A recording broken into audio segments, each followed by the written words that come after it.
Okay, good. All right. Good morning, everyone.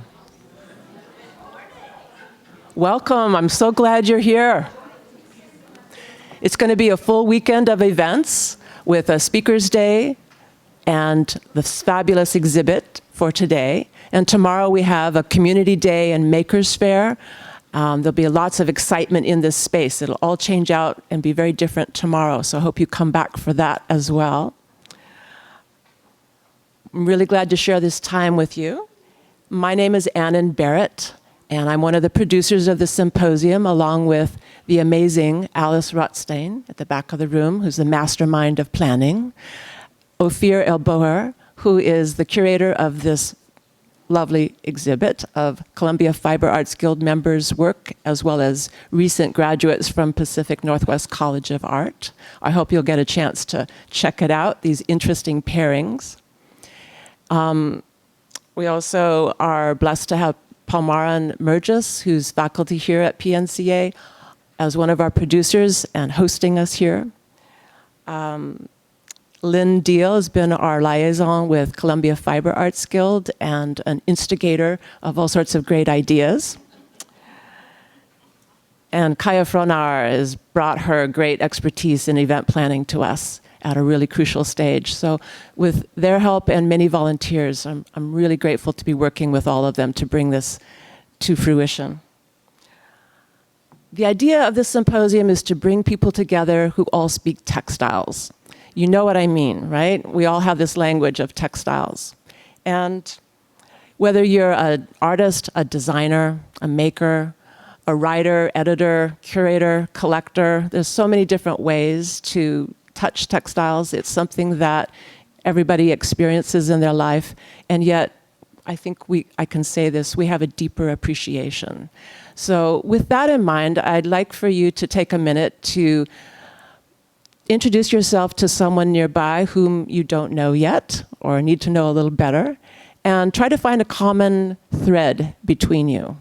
See what connects us to be here today. So let's just take a minute and try to introduce yourselves to someone you haven't met before.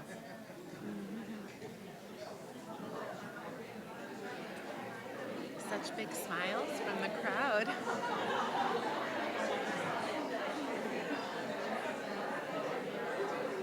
Hi there.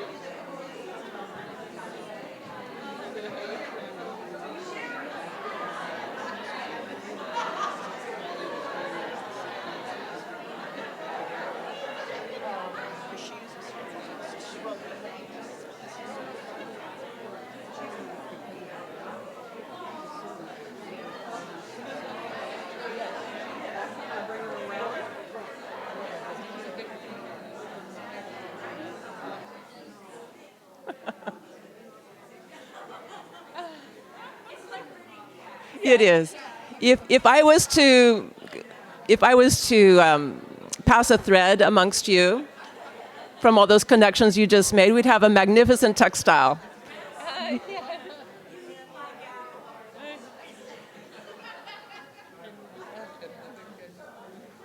I hope you'll spend time today furthering these connections.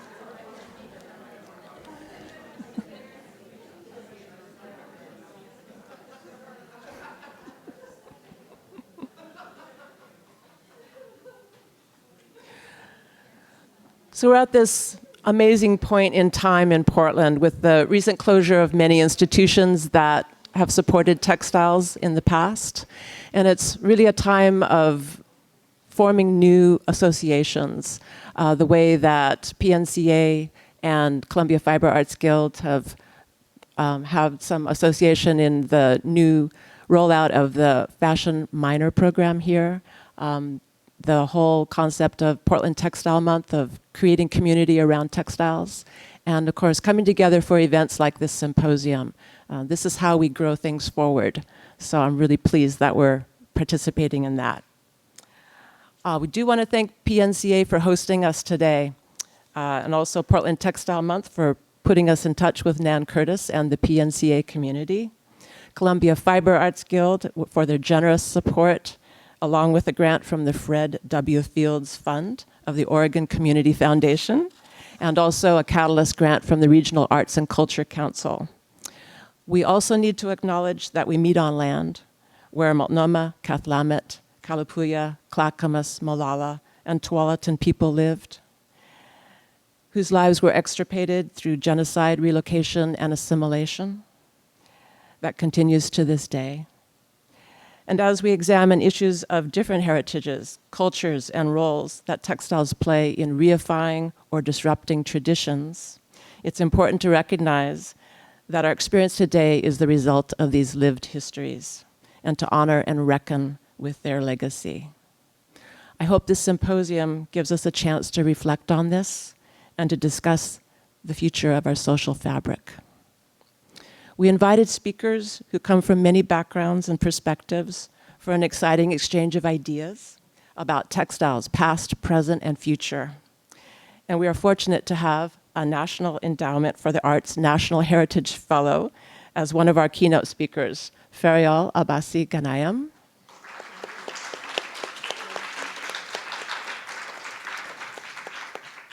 She is the first Palestinian woman to be awarded this prestigious honor in Washington, D.C., and she's dedicated to celebrating the traditions of Palestine through her life's work as an artist and a teacher. She has also been named a Master of Traditional Art and Culture Keeper for the Oregon Folk Lives Network's Traditional Arts Apprenticeship Program. Her daughter, Wafa Ghnaim, author of the book Tatreez and Tea, continues the time-honored embroidery art and social activism that she learned from her mother. She's a recipient of New York State Council on the Arts and New York Foundation for the Arts Artist Fellowship in the Folk Arts discipline. Both of them teach various curricula that is centered on traditional Palestinian cross-stitch embroidery in order to keep the traditional art alive in the Palestinian diaspora. Please welcome them.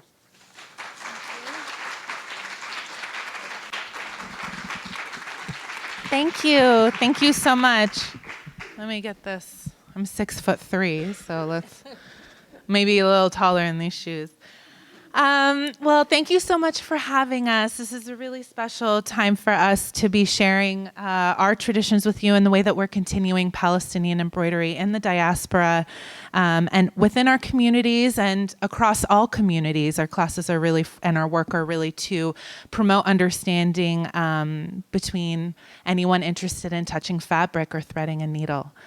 Tatreez and Tea really started in 2015 as a book project, self-published book project. Tatreez and Tea is the name of my book that I self-published using grant funds over 3 years from the Regional Arts and Culture Council, as well as the Clackamas Community Coalition, Clackamas Arts Alliance, I think, and the Brooklyn Arts Council. So it was really through these three funding sources that I was able to produce this 450-page book that begins to discuss these patterns, the meanings behind the patterns, and the designs that have been passed down and preserved in my family through generations. Did you want to say something?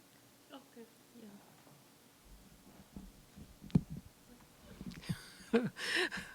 And the Palestinian embroidery is unwritten language. It's transferred between woman to woman in silence. It doesn't have to have a pen and a paper, but it was used. They used the needle and the thread and a piece of cloth to document all their lives, politically, history, nature, everything. They describe everything on their clothes, in their tobe. Tobe is the long dress. So from here came the importance of the Palestinian embroidery. It's as if you are reading a book, but instead you are looking at the designs. So the meaning of Tatreez and Tea, Tatreez is the Arabic word meaning Palestinian. It actually specifically refers to embroidery. embroidery could be multiple stitches, but in the way that we refer to it in like colloquial Arabic, it predominantly refers to cross stitch, which is utbat al-fallahi, literally meaning the stitch of the villager. This was an art form practiced in the villages of Palestine. And when we're speaking Arabic, of course, the Arabic-speaking world is quite large. The Middle East is quite large, and different parts of the Middle East have different kinds of textile traditions. But when we're speaking to one another and referring to tatariz, from Arab to Arab, most people immediately think of Palestinians because Palestinians were known for their art through cross stitch. And just to give a little bit of background on the book and the meaning of this title, why tatariz and tea? Of course, I love to serve tea whenever I host communities to teach and to speak to. But tea is really a symbolic reference to the storytelling traditions encapsulated in our embroidery patterns and our designs.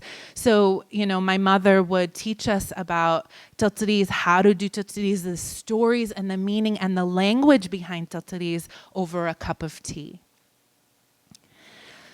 So let's move forward a little bit. My mother was referring to the thob. The thob is, of course, Arabic, referring to a traditional Palestinian costume. It's a traditional Palestinian dress that my mother's wearing here today. There's long sleeves. She has long sleeves, and it's a dress that goes all the way down to her ankles. Now, these thwab, plural for thob, it showcase different designs that we can trace back for centuries. And actually some art historians have been able to trace back some of our motifs to the 11th century and some to the Chinese dynasties of the time. So there's, and it really speaks to this sort of cross-cultural, global phenomenon of embroidery that has begun centuries and centuries ago. If you look at any culture practicing embroidery, their designs also sort of can be traced from various cultures around the world over time.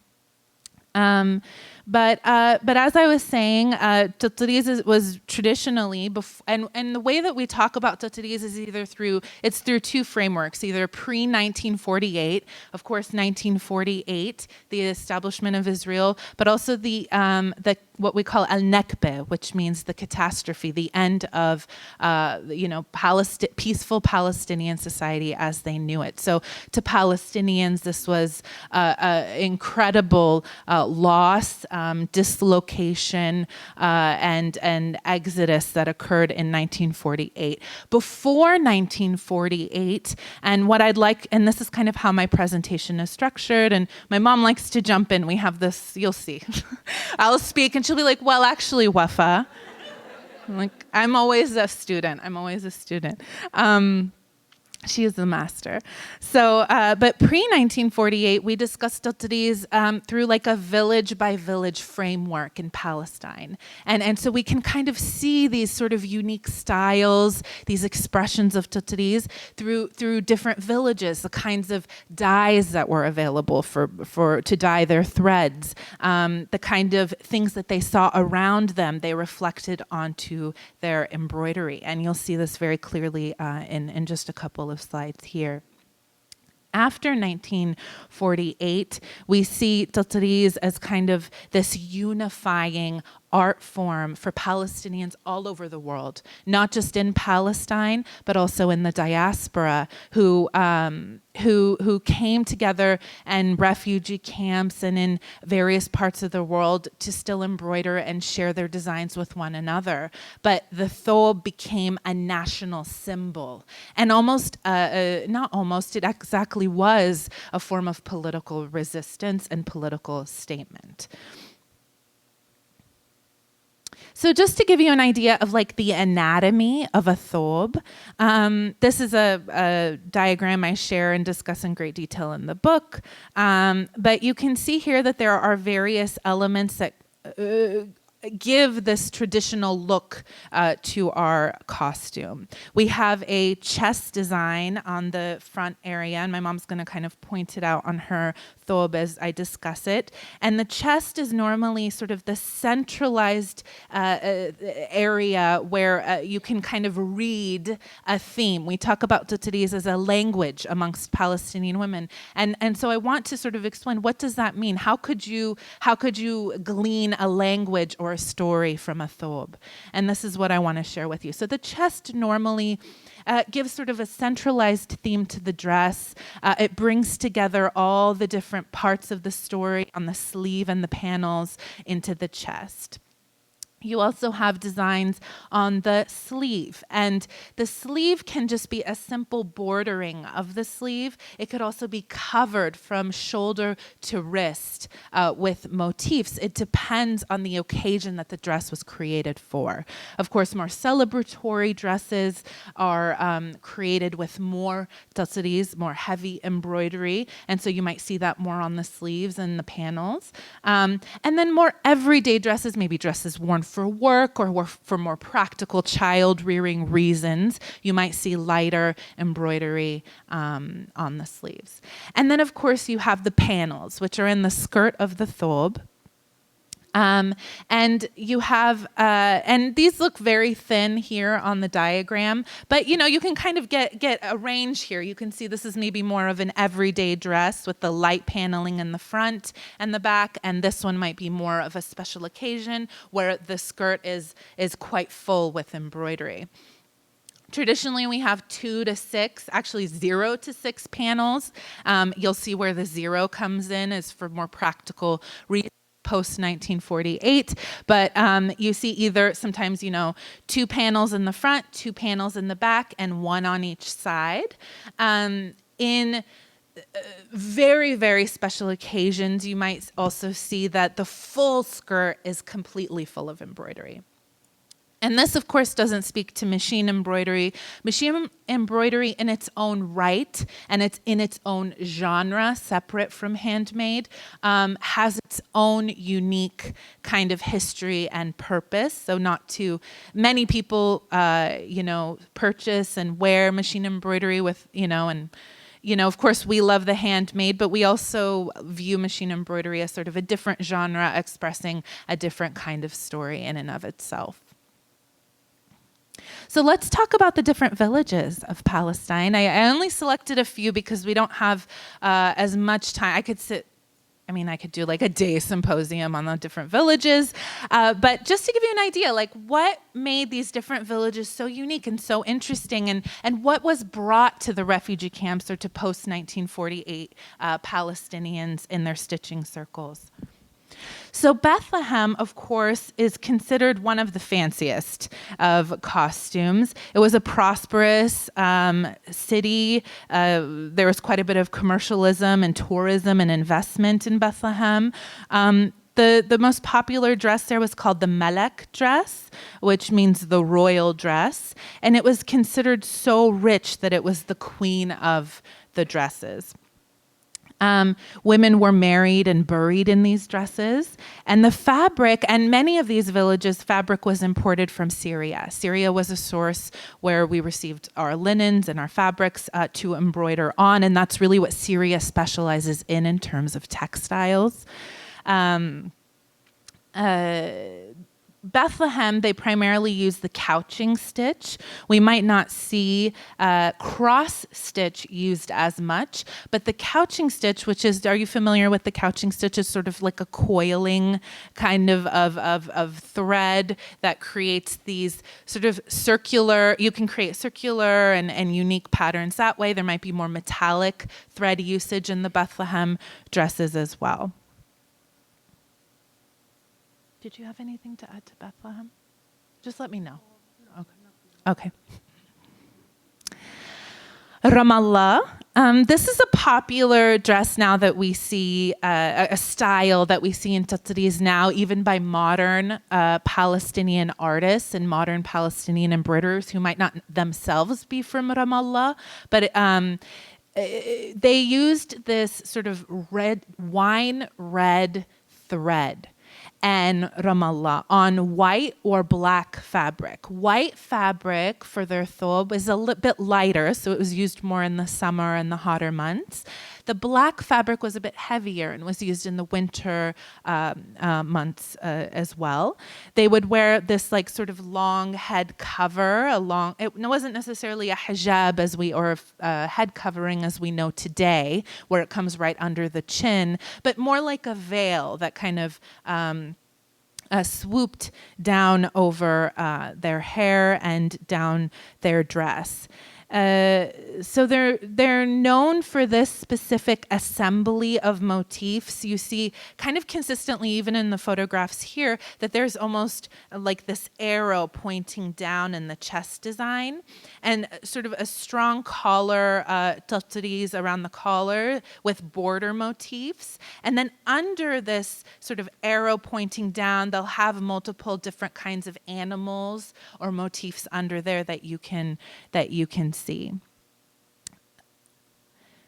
On the panels in the skirt, they oftentimes use geometric motifs. So when we see geometric motifs in Palestinian embroidery, it might not speak to a specific story that's being told. For instance, in other villages, we might see like this snake design. This is a design in the book that's in the panels, and that's to warn the next generation on the farm and teach them about snakes and the danger of snakes on the farm, what they can do to the crop. Now, in Ramallah, they maybe use geometric motifs, often not to say that there's nothing to teach the next generation, but there might be a story that's being carried there in the way that those motifs were stitched, or in the assembly of the motifs being stitched, not in the motif itself. So we can kind of glean stories through the design that we see, as well as, of course, from the embroiderer herself. Jerusalem was also very much a hub for tourism. And so we see this sort of unique use of couching stitch on velvet in Jerusalem. You see headdresses that are very similar to Bethlehem. And I didn't mention it earlier in the Bethlehem slide, but in Bethlehem, they would wear it's reminiscent of European princesses during the medieval period, where they have these sort of crowns and then sort of a veil on top. And this was the common headdress for married women in Bethlehem. Without that crown, they were recognized as unmarried. But you see a similar kind of headdress in Jerusalem as well.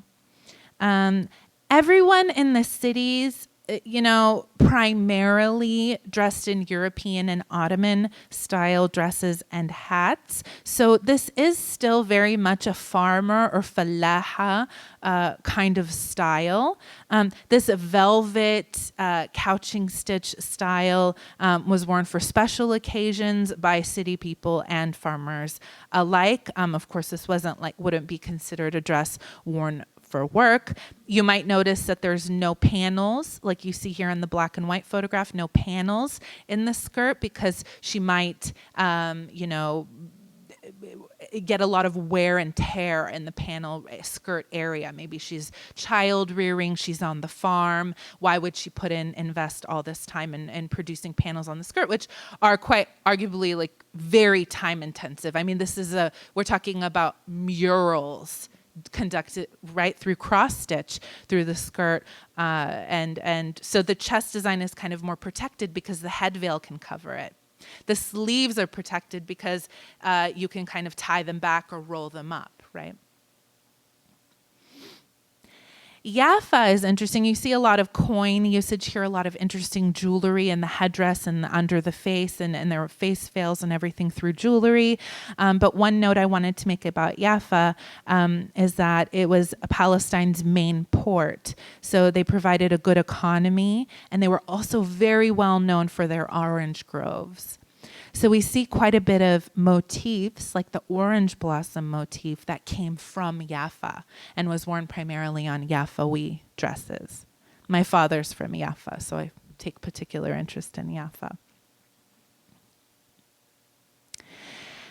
So Hebron El Khalil was, before 1948, there were over 80 towns and villages, and each of those towns carried their own traditions in terms of dress. There was so much variety in different styles, it would be hard to sort of summarize that in a couple of minutes on a slide.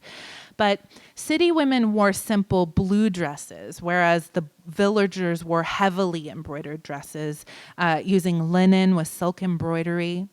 There was high collar, like you see more high collars created on the thobes, which represents more of their conservativeness in that village. And of course, you see this headdress very consistently across Palestine, almost like a scarf that's worn on top of the head. And even the woman could wear a head cover and place this embroidered scarf on top of it for more modesty that goes down even down to her knees. And actually, I want to mention on the back of the dress, you see there's usually 2 panels, as you can see here.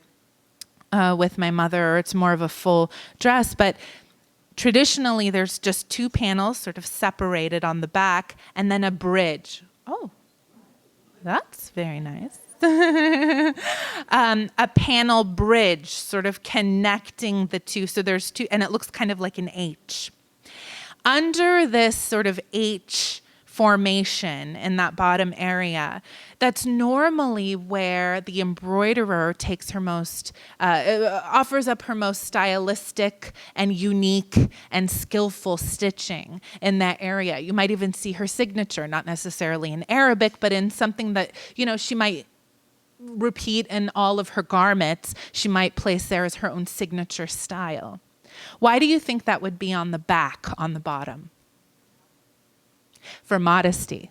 That's right. And also in traditional Palestinian dress, the head covering, as I said, goes down to the knee. So she might fully drape her embroidery and only allow the bottom to peek out for modesty purposes and also just for religious purposes. So this still gives an opportunity for her to show off at the day market on Saturdays when all the women wear their best embroidery and showcase their and show who they are, their identity, their skills, their attention to perfectionism, their standard of perfectionism. All of this expressed simply by looking at the dress.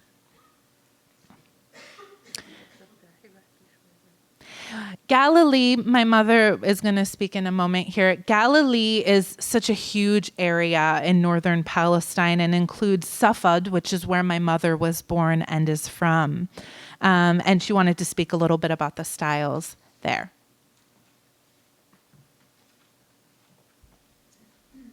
Sorry. Okay. Yeah. First of all, I want to mention that when you hear every village or every city, they have different style. You might ask why, and they are in the same country.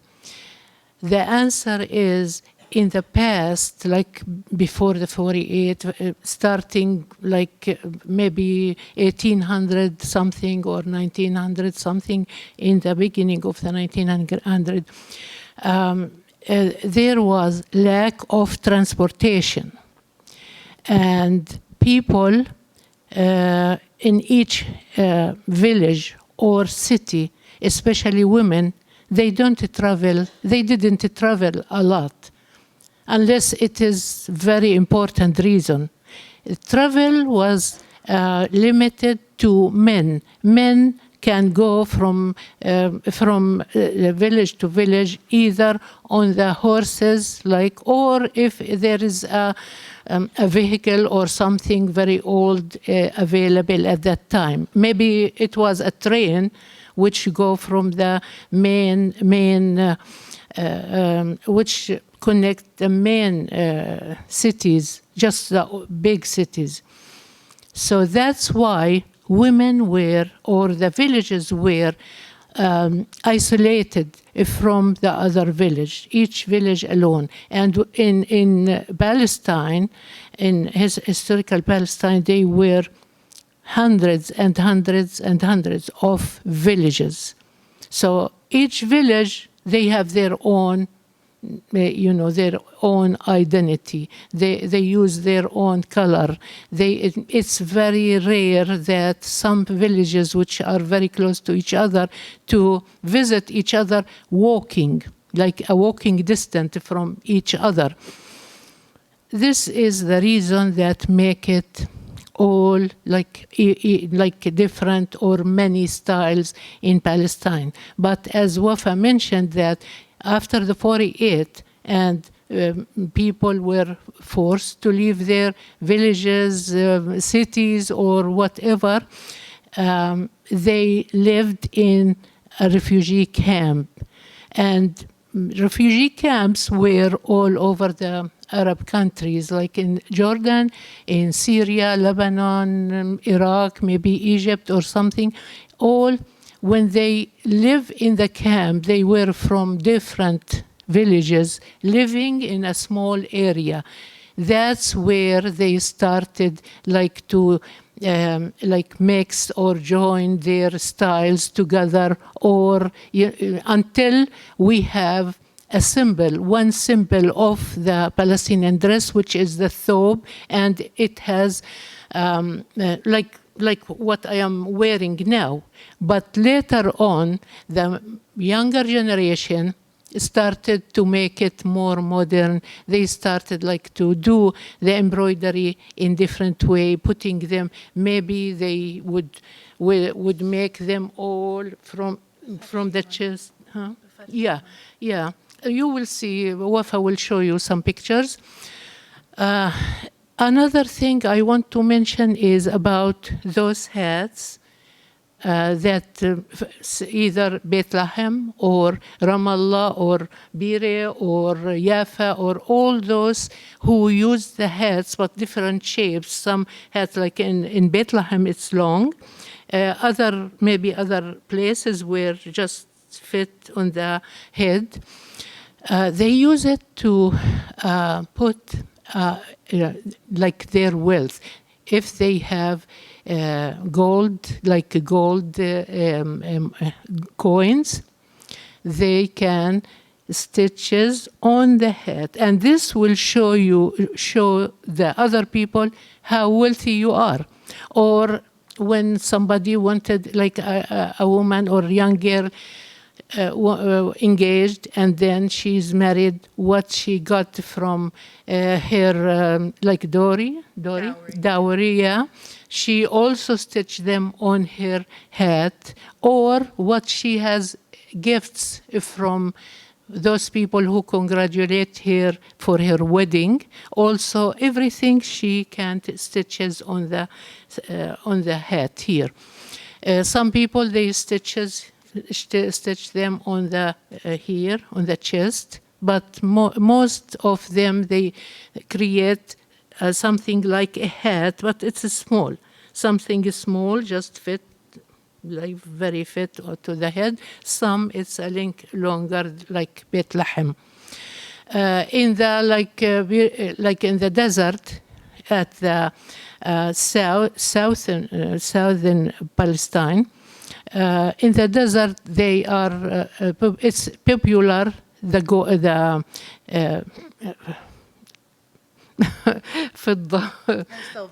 silver. You can see more silver than you can see gold.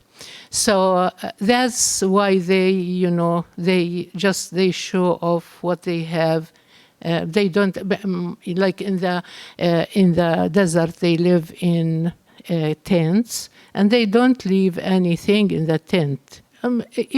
Even though there were no burglary, people just trust each other. Nobody would go steal anything, but they prefer to show off when she wear them.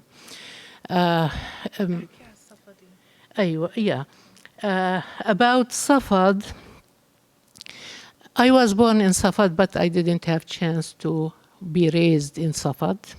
But I know from my mother and from my grandmother, people who used to live in Safad, the Safadi people, or women, Safadi women, they are very popular in many kinds of art, like the embroidery, one of them.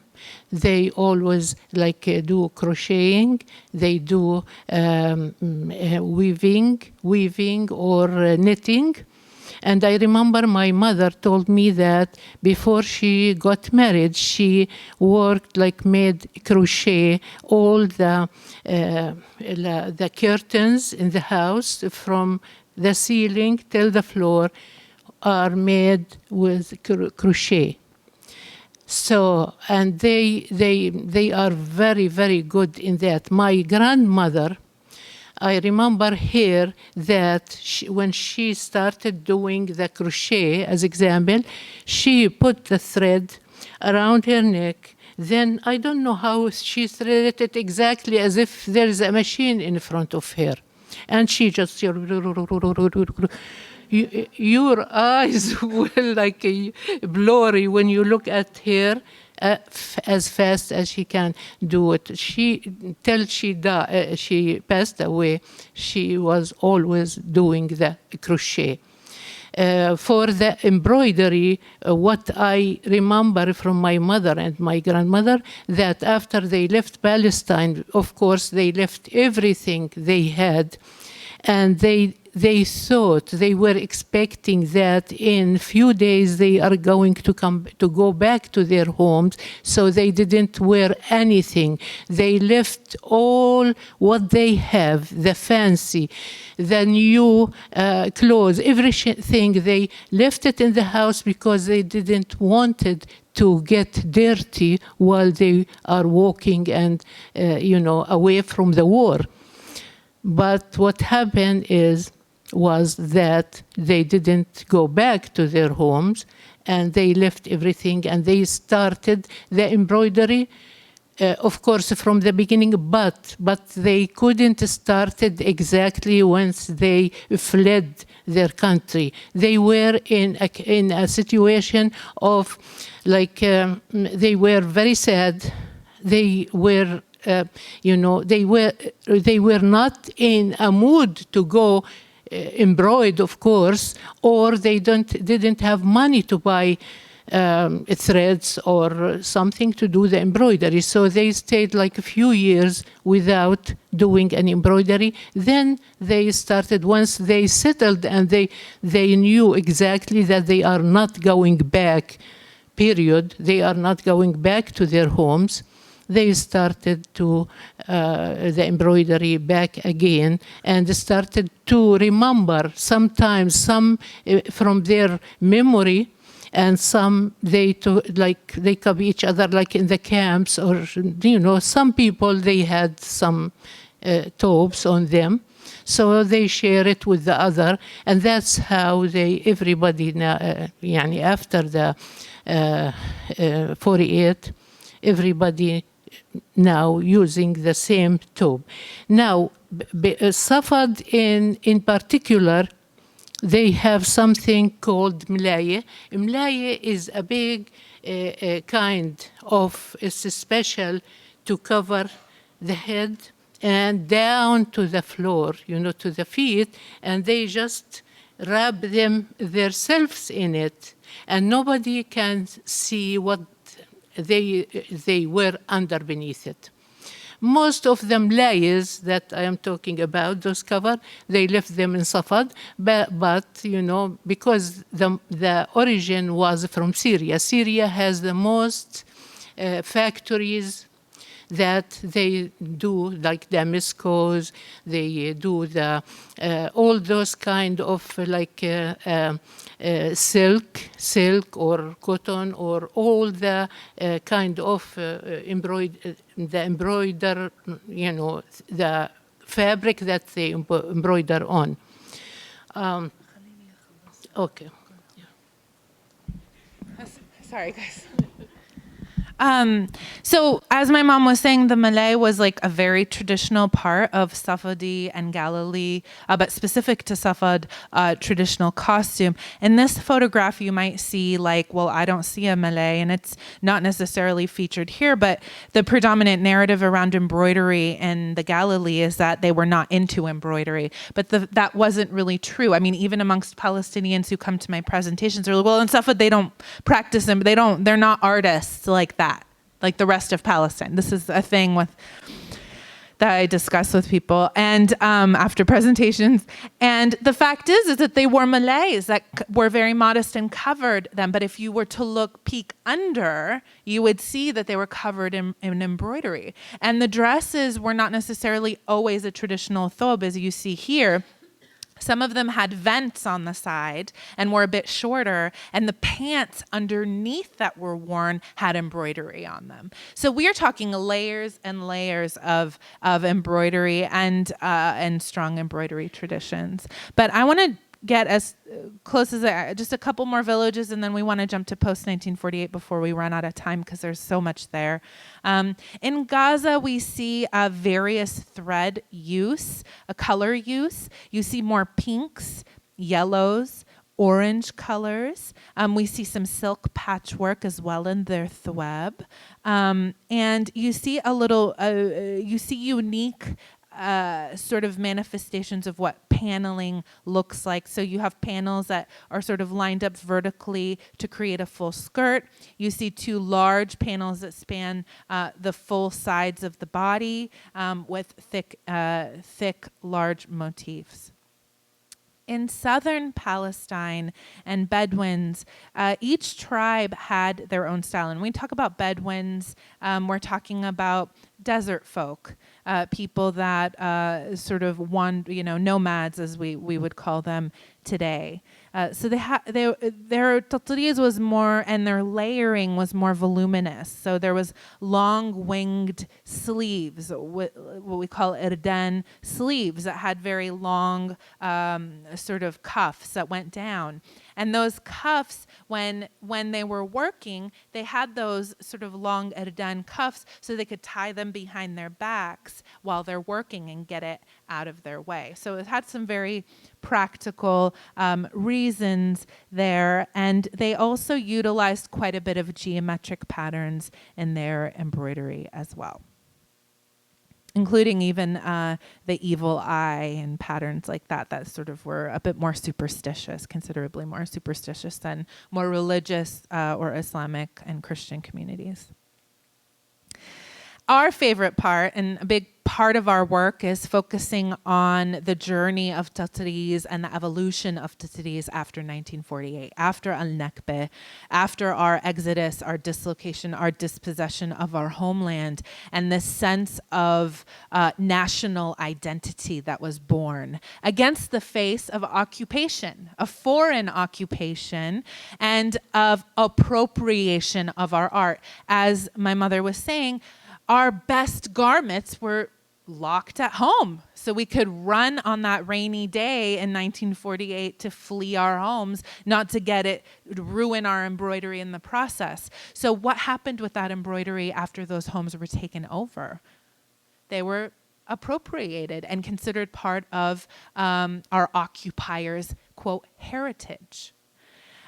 So you see, and I love this photograph of these schoolgirls playing. You see some in traditional thobes, like dressed in traditional thobes, and some in very westernized dress. But in 1948, 750,000 Palestinians became displaced with no access to weaving centers, did not have access to Syrian imported fabrics. And motifs, as my mother was saying, started to mix in the refugee camps. You know, as an artist, you see something you like and you copy it. You're like, that's cool. I like that. I want that on my dress. And there was still this desire to, and this routine that they tried to so closely adhere to, of village life where, they would work their hours during the day, and women also worked hard labor jobs on the farm during the day. And then in the evenings, to candlelight or their lanterns or whatever, would embroider after the children went to bed. And in fact, I mean, I'm not doing hard labor on a farm, but I embroider mostly when my 2-year-old goes to bed. I'm not pulling out my threads, in the middle of the day while he's running around playing with his trucks. So it's very, this is how we practice. And so Palestinian embroidery really did become a symbol of resistance, of a cultural resistance that would not die. It also became an empowerment, a tool of empowerment for women that needed to support their families that might have lost their husbands in war, or their husbands were imprisoned, by the occupation.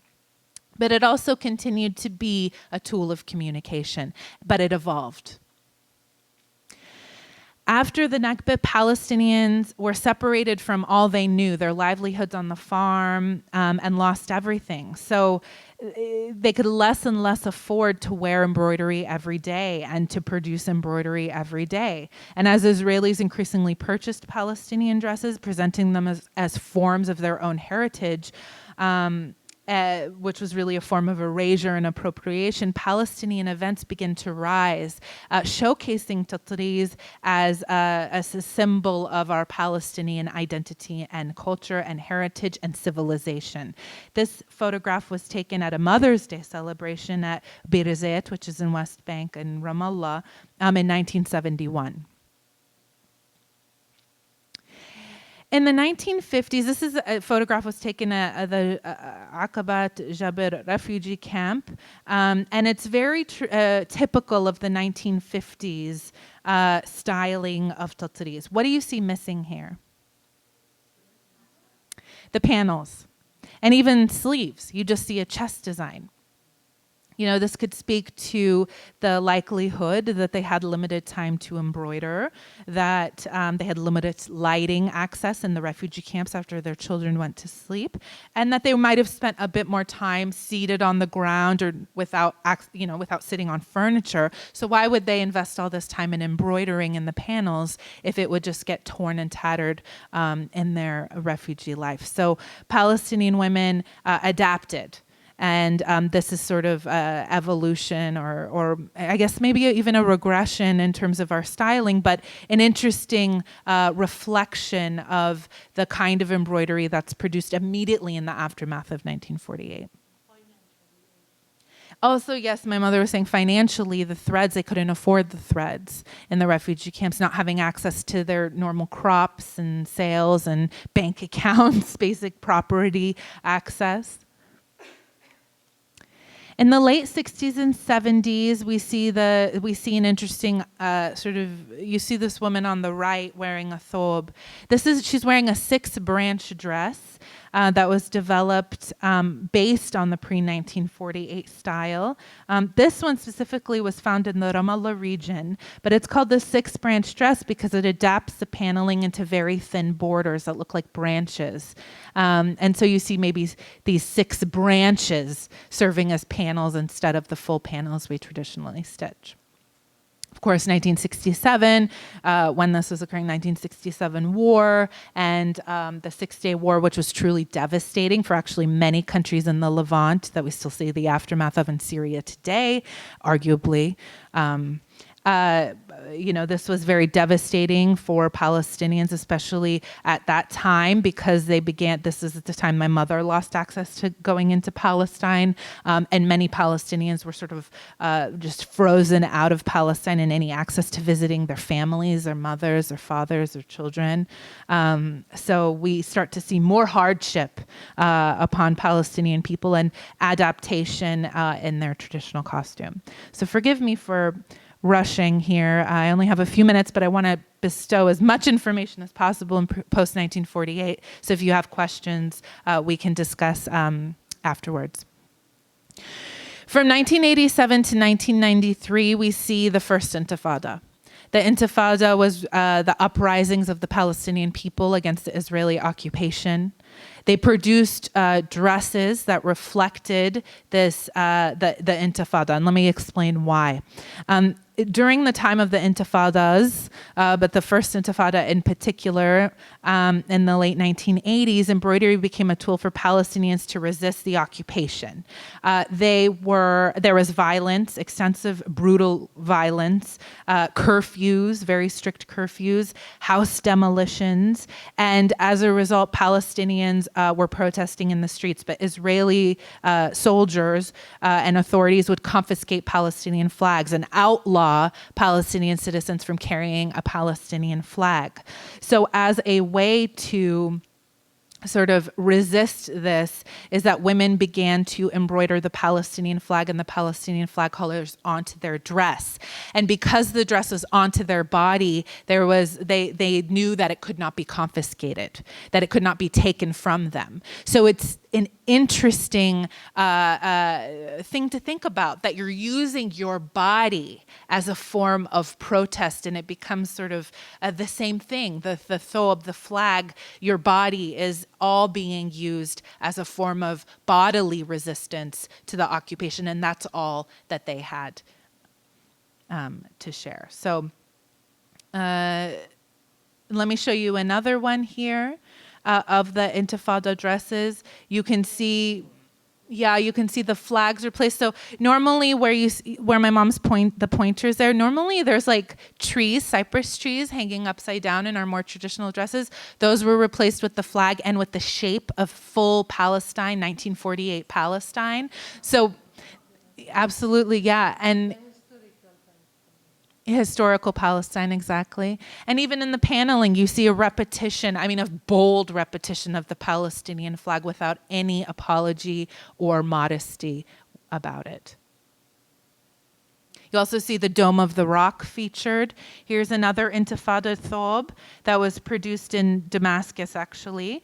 It's a bit blurry. It's difficult to see the full thob, but you must know that in the bottom here, you see the Dome of the Rock, traditional, of course, which is interesting because we don't normally see architecture in historical Palestinian embroidery. And in the chest design, you see Palestinian men wearing kufiyas, which is like a black and white scarf worn around the neck since the 1930s. Actually, Palestinians wore it as a form of resistance against the British mandate and then in the Israeli occupation. And in this case, they're shown with slingshotting rocks in the chest design, and the women wearing traditional thobs handing them rocks. Doves of peace and hearts all in the tree above them, and the roots of the trees indicating that, long live Palestine, or from the sea to the, all these sort of chants that they used to have in the protests, from the land to the sea, Palestine will be free, kind of thing. Another interesting, and I'm going to sort of go as fast as I can here. This is an interesting idea that we have a pre-1948 dress, likely produced in the 1920s or 30s in Ramallah, right, because of the red wine colored thread. And as a result of 1948 and the Nakba, she sought to sell her dress, and it seems that she might have sold it to a woman significantly taller than her, that woman had to adapt the thob in the refugee camps to fit her. And in these sort of desperate situations, you can see what they did here. There's the use of the United Nations flour burlap sacks that were printed tain with a noon in blue on the sack. They used the fabric from the sack to elongate the torso of the dress. You can see the sleeves are incredibly short still, but that it's there, and you can even see the noon, the N in Arabic here, on this peeking out, that they tried to get all the parts of the burlap sack without lettering, but that they just needed that little bit more to adapt it. I can fully understand needing more fabric as you're tall. We start to see more use of totteries on various kinds of clothing after the 1970s. We see it on ties. My mother, even in the 1980s, did some ties for my father to wear to her events when he would take me and my sisters to her events, speaking engagements. He would wear his tie with the tree on it, reminiscent of these photographs, 1973. You see sort of a shift in paneling and the way that paneling was used. Here we see horizontal paneling instead of vertical. On the left, you see a woman with a short thobe wearing quite a fancy, like loafer kind of hair popping out kind of styling here. Is very modern. We're not really sure of the dates, but we can probably guess around the 70s. The woman to the right, wearing a short-sleeved thobe with like a blouse underneath, the lamps, the telephone. I mean, it's all speaking to this sort of evolution of embroidery, how we're sticking to our traditions, but at the same time modernizing it and adapting it to our current living situations and our current economic situations. Here, there are various chest designs between 1965 and 1990. We start to see more beadwork. We see, for instance, the furthest bottom right is the Tree of Life, repeated again and again and again. This is a unique, colorful, version of the chest design. Each chest design particularly different, with couching stitch, with different kinds of ombre threads that might not have been seen before. And if I could just go on for 5 more minutes. Okay. This dress is fully covered in embroidery, fully. It was produced for a Palestinian woman produced this for her son's wedding in 2014. And it's not traditional at all. It's not conventional. The cross stitch is there, but the dress's silhouette is more homogenized and reminiscent of like kind of the 1980s styling onward. Can be, it's homogenized in the sense that it could be worn by a man or a woman. But what makes this really interesting is the statement that it makes. That even if the embroidery placed on this dress isn't in traditional placement, just by the sheer fact that it was produced by a Palestinian makes it Palestinian. It makes it a thobe. It makes it Palestinian embroidery, which means that the thobe and our embroidery became synonymous with our identity and our culture. And this is an interesting evolution now that we see, and you see the younger generation connecting to, is that it is a representation of identity and existence. This is the Gardens dress that my mother and ushered in me and my sisters to help her produce. This is another adaptation that I think is unique to our family, and that for this celebratory dress that was tailored to her and her body to be worn by her. I know I've tried to wear it, and it's just not 2 inches off, 4 inches off.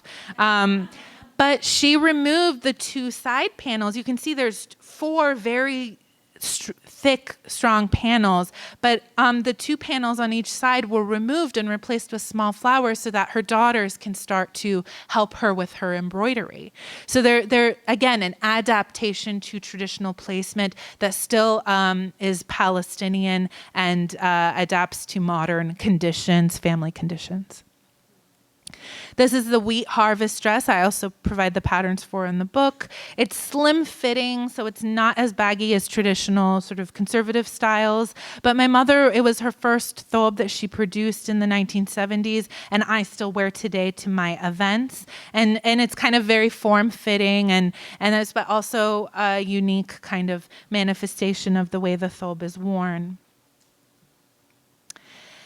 I want to speak to these very modern Palestinian fashion designers cutting up embroidery and repurposing it into harnesses, boxing robes, off-the-shoulder dresses, and things like that. There's some sort of movement happening with Palestinians that sort of look down on the cutting up of embroidery. But unfortunately, in this sort of capitalist, consumerist-based society, if our embroidery is not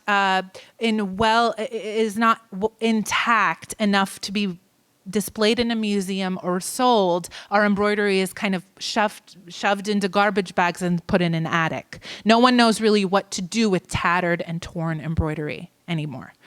So my friend Susie here, she's a Brooklyn designer. She repurposes this tattered embroidery and produces all kinds of things using various embroidery from various old tattered dresses cut up. I mean, she would find garbage bags in Palestine, people being like, I don't know what to do with this. I can't sell it to a museum. I can't sell this to anybody. And she would buy these bags and produce these clothes. So here's just an example, Susie to Mimi and her Freedom Fighter collection, where she uses it as another, she uses boxing robes and tiltadis sort of infused to sort of comment about the athletic endurance of Palestinian resistance.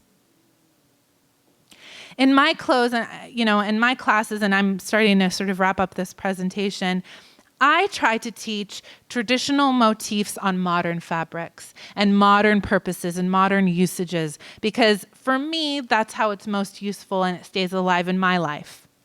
I embroidered the missiles design, a panel. This is really a panel design that's in the book, and the history about it is available in the book, but it was a reflection of, produced this motif in the 1920s by Palestinian women as a form of resistance to the British occupation and the introduction of weaponry into Palestine.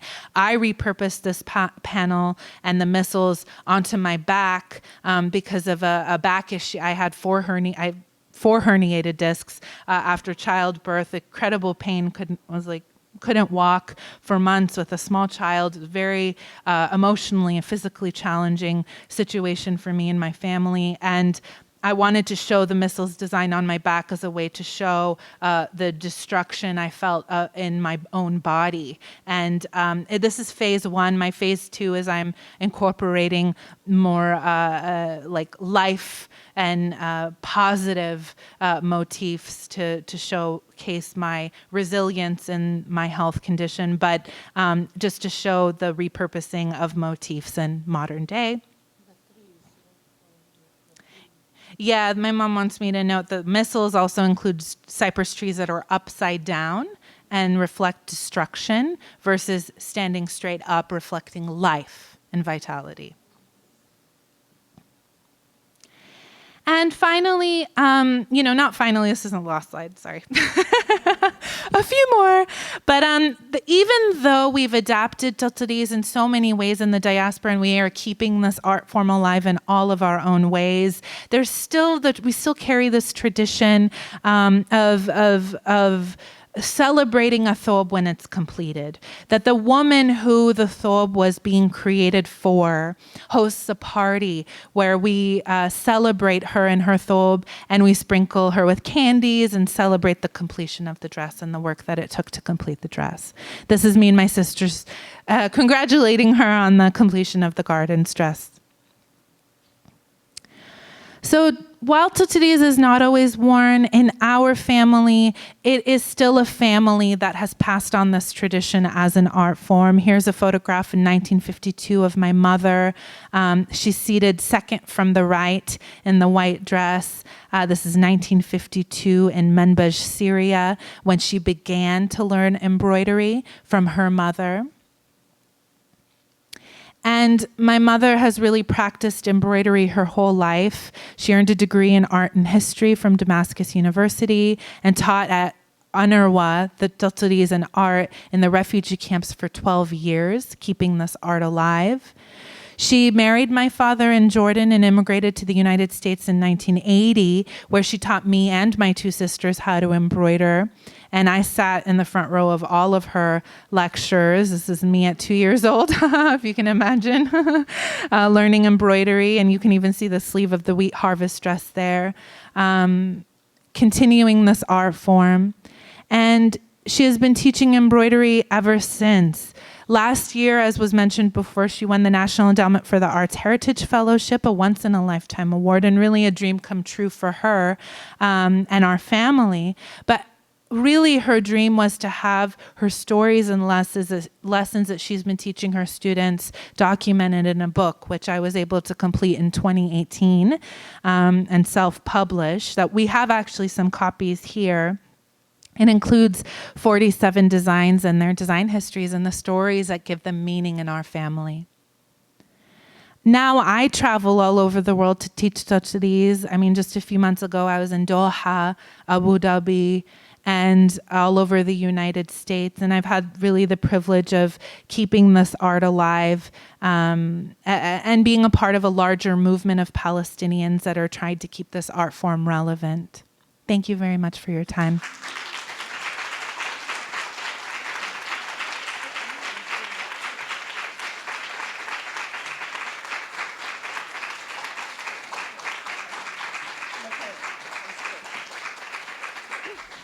We have time for a couple questions. Yes. The mother's dress, she talked about the structure of the panels, but she didn't talk about the motifs in the patterns. Could your mother come out in front where we can see her and can you talk to her? Yeah. So the question is about the meaning of the designs in the panels. Yes? Test, test. Oh, okay. Yeah. Mostly these trees here, trees of life. You can see them in different places of the tube, even from the back. And this tube, it doesn't have 6 panels. It has like one big panel which connect the front and the back. It's different style. Also, it has geometrical designs. The flowers are geometrical, and here on the chest there is like geometrical too. But some dresses, they have stories on them. This one is mixed between geometrical and the tree of life, which we like it because we Palestinian like life. So in most dresses, you can see this shape, which is the tree of life. And you don't just read the meaning of the thobe through the designs. There's multiple ways of reading. You can see through the heavy embroidery that this was meant for a celebration or a special occasion. And so it would be fitting for there to be less of a story about like educational story about, you know, the farm or farm life on this dress, and more of sort of celebratory geometric motifs to make it a versatile dress to be worn. And the tree of life is primarily featured in celebratory dresses. It can be worn like there's reproduction of life in the tree of life, in the cypress tree. So it can be worn for weddings, you know, births, engagements, and things like that. And in particular, the cypress tree, because it is a kind of tree that it will stay green all year. That's why they pick the cypress tree. And it's everywhere. It's in Palestine, it's in America, it's in Europe. Everywhere you see cypress tree, but different shapes. And that's how we can see it in the Palestinian embroidery. Yes. So today, Ramallah is economically better off than other parts of the West Bank. In the 31948 photos, Ramallah has a white dress with the tattoos, white robe. And white has historically been used more for people who are economically better off. Is that reflective of, like, was Ramallah still kind of this economic hub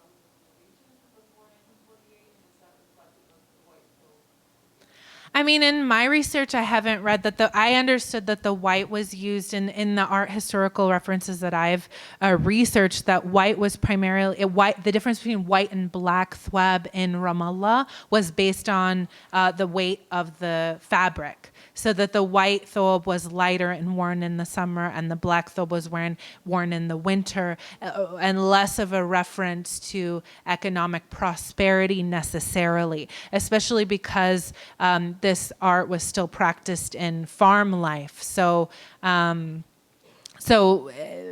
it's hard to say. Yeah. Also, I want to say a few words. Also, Ramallah wasn't invaded in the 48. That part of Palestine was still Palestine until the 1967, when it was invaded. Then after Oslo conference in Spain, and they return Ramallah and Beirut and few other cities for the Palestinian Authority. And then it stayed Palestine. Now it became Palestine, that little piece of Palestine. Yes. How many of these dresses would you have in a lifetime, or were they just used for special occasions? I can't even imagine doing my laundry. I know. Well, okay. You can answer, Mom. Okay. For the Palestinian, in the past, that's what they wear. So they have three kinds of dresses, of thobes. One for everyday life, which is from a material, a strong material, and it's washable. It need, like, you can wear it every day, wash it every day. And for the thread, it's a good kind which is stay like the same. Then they have another kind for occasions, like sad occasions, if they want to go, like for condolences or for somebody like passed away or something. So they wear kind of a dress. Also, it's not fancy, but it's like dress up. You can call dress up thobe. They have thobes for, like, if they want to go attend as a wedding or like a happy occasion. That kind of thobe will be like, as example, velvet, and it is embroidered with some metallic thread, just because they just wear it for that occasion. When they come back home, they take it off, put it on the shelf. So that's how they used to. It was before, but now, like, I am in America. Here in America, who would like care if I wear a dress or a pants it's so it's not necessarily to wear it every day like in Palestine. So I wear it just in the occasions here. And the way that it was sort of set up is that pieces of the thobe were produced by the family or the community and prepared for a woman for when she was going to be like married and have her own home.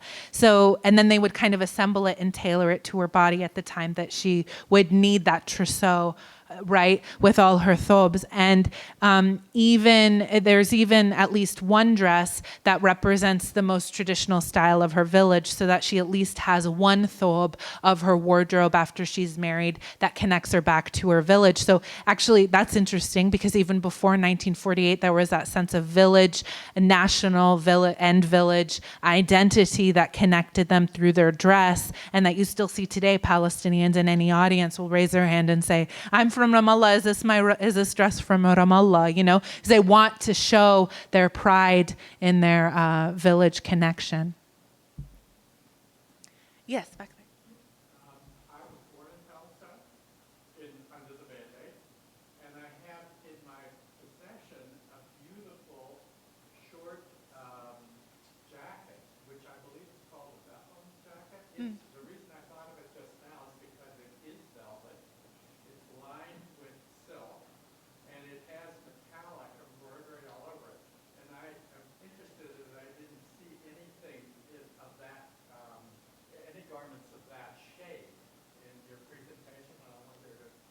Yeah, it is. It's here. I think it's here. Let me see. Yeah, we have. It's a short jacket that's worn on top of a long-sleeved thobe. So it gives like a bell sort of curve to the sleeve, but it's worn on top. And you see it in the top and bottom photographs. I think there's even one more that, where is it? Here it is. In Galilee, you see this sort of short sleeve jacket style. It's not the same as what you were talking about, but I think Bethlehem is primarily where that style was born. Is that a dress-up kind of garment, or would it have been worn every day? I mean, I doubt it would have been worn every day. Go ahead, Yeah. Mom. The jacket is not every day because they just wear it for over a fancy dress. And in that picture, it's the sleeve till here. Yeah, till here, and this is the jacket. You see that, it show where the jacket is like this here. Yeah, they wear it over the On dress. top. Yeah. Yeah. Thank you. Yes. I see that your scarf is embroidered in the style. Was that a traditional motif, or is that you bringing the motif to modern life? And did they translate the embroidery into household items? Absolutely. So yeah, this is a traditional like 8-point star kind of motif, and it is traditional, and you see it in quite a few embroidery pattern books that we have today for Palestine. And yes, I mean it was traditionally embroidered on scarves and headdresses and things like that. And then in the past, actually, that was the usage of sometimes it was embroidered. Something was embroidered specifically for household purposes, but oftentimes it was very much frowned upon for a thobe after it's been worn out or tattered or whatever to be thrown away, so nothing would be wasted, and they would utilize it and repurpose it for household items like pillowcases and things like that. And I mean, if you can imagine like a otherwise very modest village farm, kind of house that has sort of the basic necessities, like embroidery and the work of the woman of the house at the time. Now men practice it, but this was their sort of small riches and wealth that they used to sort of create a glamorous space to host their guests. So, yeah. So this is more on the lines of like appropriation.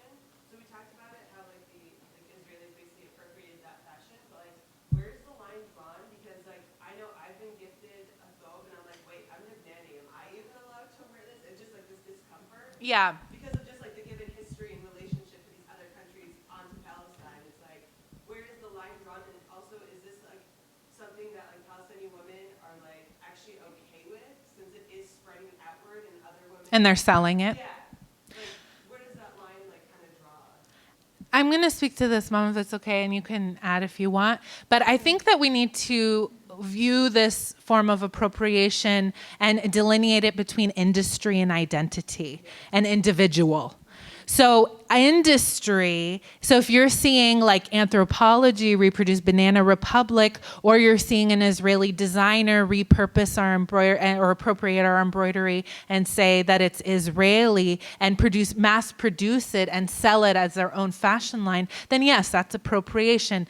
If you as an individual are supporting and empowering Palestinian women, and you know the source of your clothing and what you're wearing, and you can share that with anyone who asks, then I think that's really the line that we can draw. And it's important to look, I mean, even in contemporary art over the last 50 years, and also in the history of art and civilization, appropriation, it was a form of reclamation. You see African-American artists in the 1980s taking images of former of slaves and putting them in their art and making commentary about it, and that being considered appropriation as well. So I mean, we have to sort of broaden our concept of like appropriation, and I think we should very much make a line between industry and identity, or industry and individual. Yeah, thank you for asking. have to wrap up, but we're going to be setting up we have a few books we're selling, and we have some postcards and things that we can give away and answer questions. So please feel free to meet us over out in the hall, and we'll be happy to continue the conversation. Thank you for having us.